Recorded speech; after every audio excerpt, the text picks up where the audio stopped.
Now, what I'd like to do is tell you a little bit about how we go about organizing a personal network. And so we call it a personal network as opposed to a social network. So we all know about Facebook, and in Facebook they use the term social network, but in a social network it's like never ending. You can have hundreds and hundreds of people in your social network.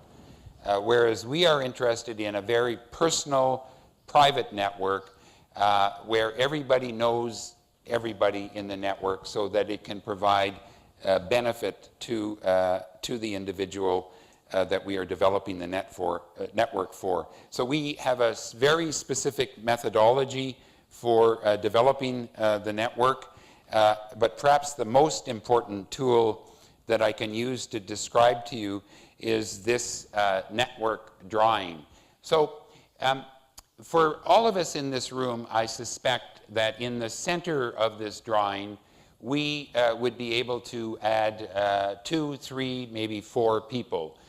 These are the people who are the closest to us. So perhaps it's our wife, or perhaps it's our husband or our children or our mother, our very closest friends. So these are the closest people in our lives.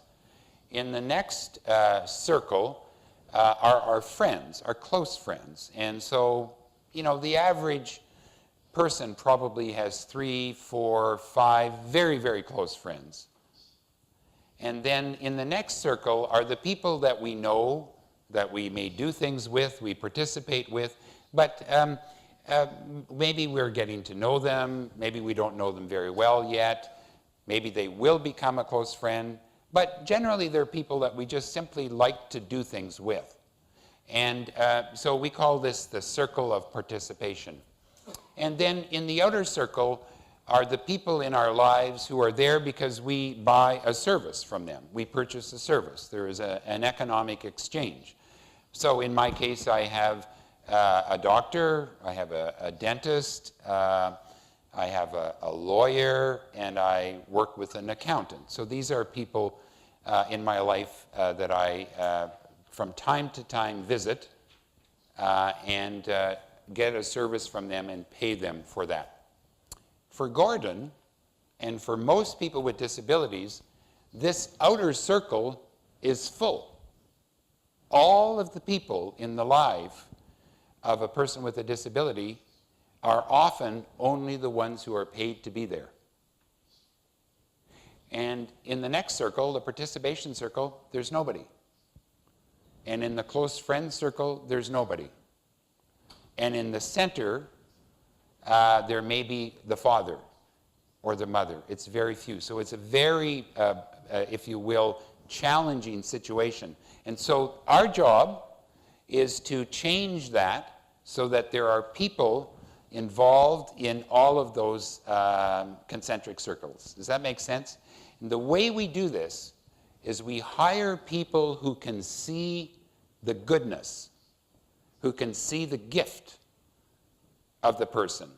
They must write a report, but we are not interested in labels. We are not interested in categories. We don't want them to describe the nature of the disability. There's been too much of that, and that has led to isolation. So what we want is a positive description referring to the positive identity or potential positive identity of the individual. And then we expect a strategy about how many hours they will work, how they will go about doing this, and what it will look like in the first 6 months, in a year, and then we expect them to report on it. So there's many more details associated with it, but I wanted to let you know that this is very, very important work to welcome people out of isolation into friendship. It should not be done in a lazy manner. It must be done with intentionality, with discipline. People must be accountable for what they do. So this is how we go about organizing a network. Now, I think you're already aware of the benefits. Of course, friendship happens for the person, But we also know that when you have friendship in your lives, when you are involved in a social network, we know this from research. You get sick less often, you heal more quickly, you use less services.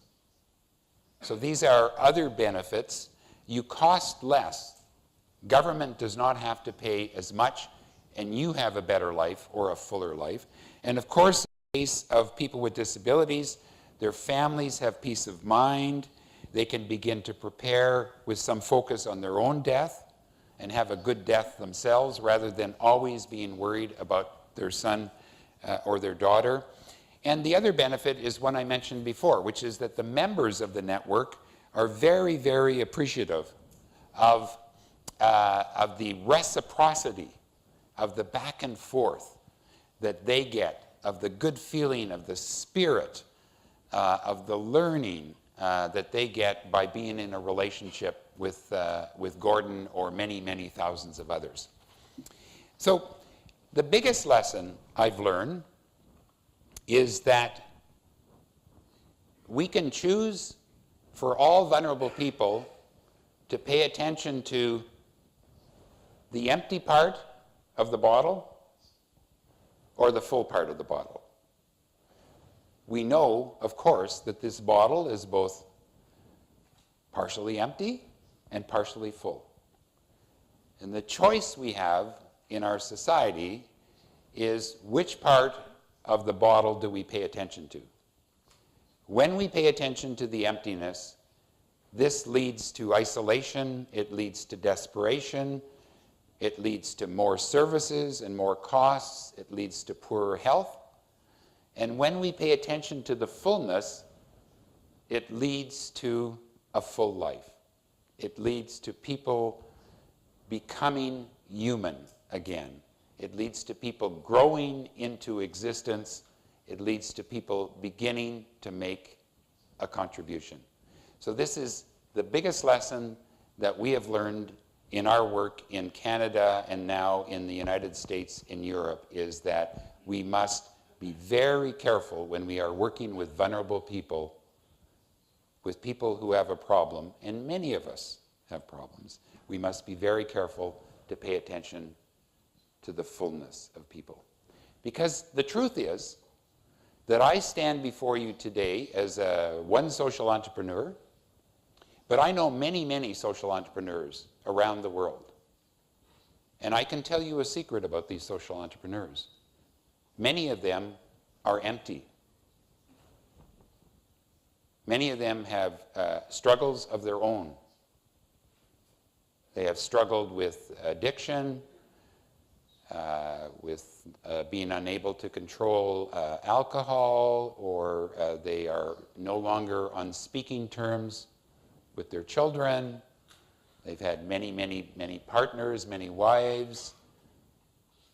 But when they get invited to come and solve problems, what people pay attention to are the half-full part of people who are also empty. And I think you're nodding, so I think you understand what I'm getting at here, is that it's not just Gordon or people with disabilities or older people who are both empty and full. If we are very honest with ourselves, we all are a mixture of fullness and emptiness. And I know that Nana did not invite me to come to Tokyo today because she knew about my emptiness. Fortunately, she didn't know. And she allowed me to talk about my fullness, about the things that I care deeply about. And this is the challenge that we face when we meet people who need some help from us, is to always find the full part, the gift inside them.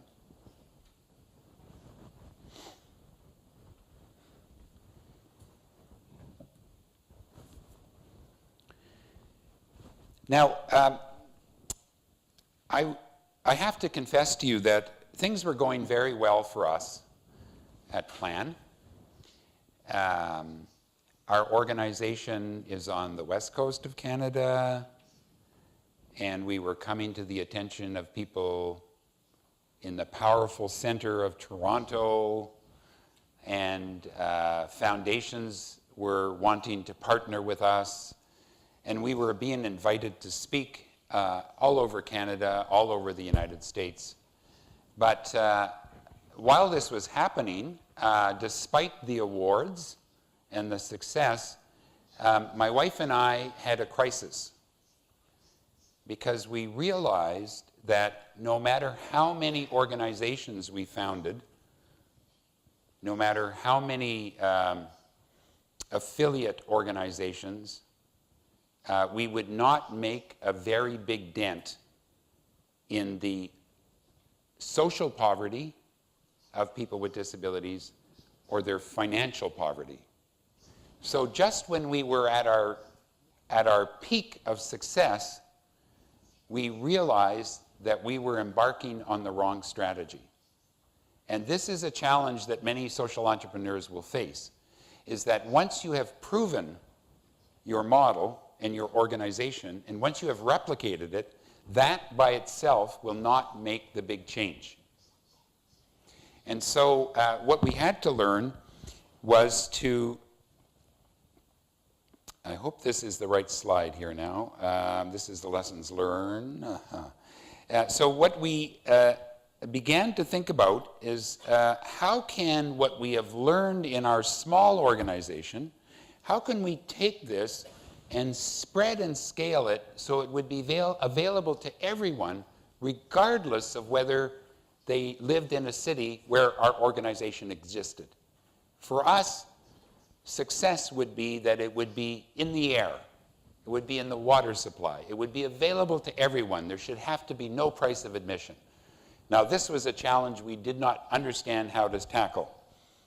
But it became very clear in our learning that big change means that it's more than the survival of one organization or one social enterprise, and it means being intentional about changing the structures, changing cultural attitudes and beliefs.